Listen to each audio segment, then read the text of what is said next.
আপনাদের আমাদের সন্তানদের জন্য একটি গণতান্ত্রিক বাংলাদেশের রূপরেখা তৈরি করতে আমরা দৃঢ় প্রতিজ্ঞ। আর যেন আমাদের কোনো স্বৈরাচারের হাতে পড়তে না হয়। আমরা যাতে বলতে পারি আমরা একটি গণতান্ত্রিক দেশে বসবাস করি, আমরা যাতে সকলেই দাবি করতে পারি যে এই দেশটি আমাদের, আমরা সেই লক্ষ্যেই কাজ করছি। কেউ আইন নিজের হাতে তুলে নেবেন না। আইন নিজের হাতে তুলে নিয়ে কেউ সমাজে বিশৃঙ্খল পরিবেশ সৃষ্টি করলে আমরা তাকে অবশ্যই শাস্তির আওতায় নিয়ে আসব। আমরা একটি সাম্প্রদায়িক সম্প্রীতির দেশ।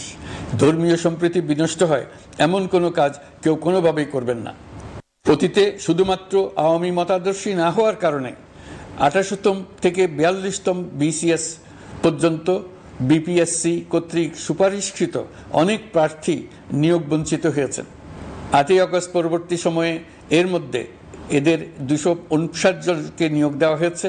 মাঠ প্রশাসনকে জনবান্ধব এবং দুর্নীতিমুক্ত জবাবদিহিমূলকভাবে গড়ে তোলার জন্য সব ধরনের উদ্যোগ নেওয়া হয়েছে। সরকারি কর্মচারীদের বাধ্যতামূলকভাবে সম্পদ বিবরণী দাখিলের নির্দেশ দেওয়া হয়েছে এবং এটা প্রতি বছর তাদেরকে করতে হবে। ধ্বংস হয়ে পড়া একটা জনপ্রশাসনকে নিয়ে যাত্রা শুরু করেছি। মন্ত্রণালয়গুলোর উচ্চতম পদে যারা নিয়োজিত ছিলেন তারা অনেকে দায়িত্ব ছেড়ে চলে গেছেন, কিংবা পদে থাকলেও সহকর্মীদের চাপের মুখে কাজ করতে পারছিলেন না, বাধ্য হয়ে পদত্যাগ করেছেন। আর যারা 16 বছরের স্বৈরাচারী শাসনের আমলে পদত্যাগে বাধ্য হয়েছিলেন কিংবা দায়িত্ববিহীন অবস্থায় একই পদে থেকে বাধ্য হয়েছেন, তাদের সবার কথা বিবেচনা নিয়ে জনপ্রশাসনকে নতুন করে দাঁড় করানোই ছিল আমাদের প্রথম মাসে কঠিনতম সময়।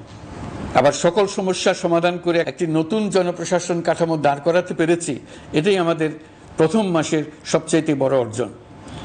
আমার বিশ্বাস এই জনপ্রশাসন জনগণের ইচ্ছা পূরণে সর্বোচ্চ অবদান রাখতে পারবে। অতি স্বল্প জনবল নিয়ে দাপ্তরিক কার্যক্রম শুরু করা হলেও প্রথম দিকে বিভিন্ন মন্ত্রণালয় ও বিভাগ থেকে পাঠানো বিবিধ প্রস্তাব দ্রুত গতিতে এবং আইনগত সমস্ত বাধ্যবাধকতা মেনে সিদ্ধান্ত নেওয়া হয়েছে। গত 1 মাসে বিভিন্ন মন্ত্রণালয় ও বিভাগ 198টি অতি গুরুত্বপূর্ণ বিষয়ে সিদ্ধান্ত নিয়েছে। জনপ্রশাসনের 135 জন অতিরিক্ত সচিব, 227 জন যুগ্ম সচিব এবং 120 জন উপসচিবকে পদোন্নতি প্রদান করা হয়েছে। 59টি জেলার জেলা প্রশাসককে প্রত্যাহার করা হয়েছে এবং নতুন 59 জন জেলা প্রশাসককে নিয়োগ দেওয়া হয়েছে। 67 জন কর্মকর্তার চুক্তিভিত্তিক নিয়োগ বাতিল করা হয়েছে। 10 জন যুগ্ম সচিব, 8 জন অতিরিক্ত সচিব, 6 জন সচিবকে ওএসডি করা হয়েছে। বাংলাদেশ পুলিশের 80 জন ডিআইজি, 30 জন পুলিশ সুপার সহ 110 জনকে পদোন্নতি প্রদান করা হয়েছে। 1 জন ডিআইজি, 1 জন এডিশনাল ডিআইজি, 4 জন পুলিশ সুপারকে চাকরিতে পুনর্বহাল করা হয়েছে।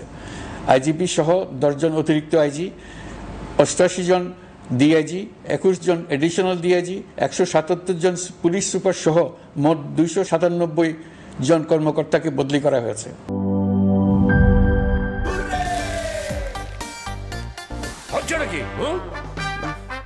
সিচুয়েশন যেমনই হোক, হুররে থাকলে নো টেনশন।